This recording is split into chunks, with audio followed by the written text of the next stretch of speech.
Сәлем, Руханият каналына қош келдіңіз. Сізбен мен Арайлы Далияловна. Сіз ойланып көрдіңіз бе? Қалам мен бет алғанда жиі белгілі бір суреттерді қолыңыз ойланбастан бейсаналы түрде сала бастайды. Осы салынған суреттер нені білдіреді? Бүгінгі видеода осы туралы айтатын боламын. Ал сіз менің арнама тіркеліп, енді шығатын пайдалы ақпараттардан құр қалмас үшін қоңыраушаны басып кетіңіз, ескертпе келетін болады. Олай болса, кеттік. Сандарды жазғанды жақсы көретін адамдарды көп жағдайда материалдық дүниелер қызықтырады. Біріншіден, сіз қайдан қалай табыс тапсам деп ойлайсыз. Екіншіден, қарыздан қалай құтылсам деп ойлап жүретін адамдар осындай сандарды салатын болады.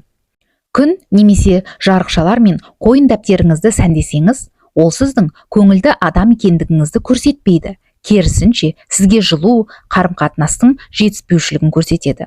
Сізге кеңесім, өзіңізді жақсы көретін жанашыр адамдардың қасында болыңыз, сезіміңізді ашық айтыңыз. Сонда күн мен жылу тек бетте ғана емес, сіздің жүрегіңізде де болатын болады.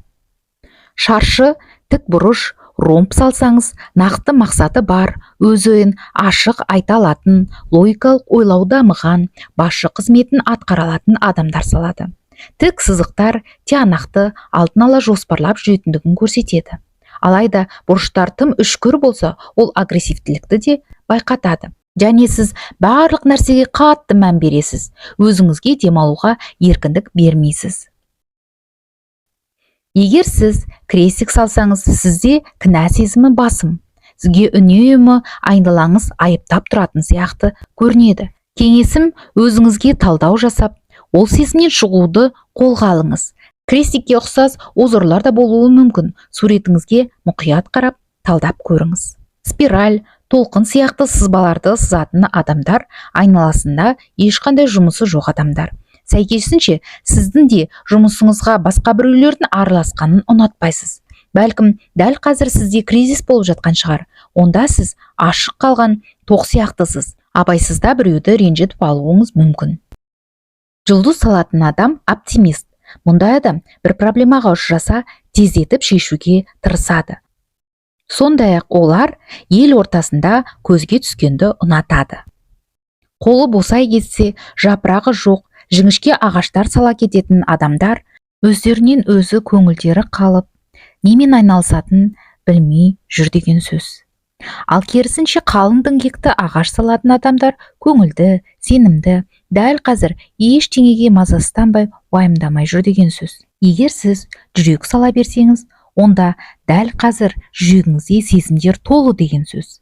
Қандай сезім басып тұрса да, сіз маска киіп сыртқы ортаға сездірмейсіз. Жүректер неғұрлым үлкен болған сайын, іштегі сезімдер үлкен, және оны сіз сыртқа көрсетпей тұншықтырып жатырсыз. Өзіңізді бақылауда ұстамай, сезімдеріңізді ашық айтуды үйреніңіз. Араның ұясы сияқты сурет салу өз өмірін гармонияға келтірген адамдар салады.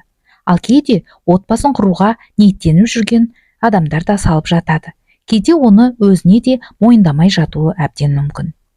Гүлді, жапырақтарды салатын адам әрқашан біреуге көмекке келетін адам. Олар өте сезімтал, эмоционалды келеді. Егер адам гүлді вазасымен үнемі салса, ондай адамға энергетикалық қолдау әрқашан керек. Егер сіз шахматтық тақта суретін салатын болсаңыз, сіз бір келеңсіз жағдайда жүрсіз деген сөз. Шахматистер сияқты одан шығудың жолын ойланып, өз тактикаңыз бен стратегияңызды ойлану үстіндесіз. Ал егер қойын кітапшаңызда шахматтық тақтаны сала берсеңіз, сіздің бойыңызда бірнеше комплекстардың бар екендігінің көрсеткіші. Өзіңізді тануда жаңа ақпарат бере алдым деп ойлаймын. Құрметпен, Арайлы Далияловна.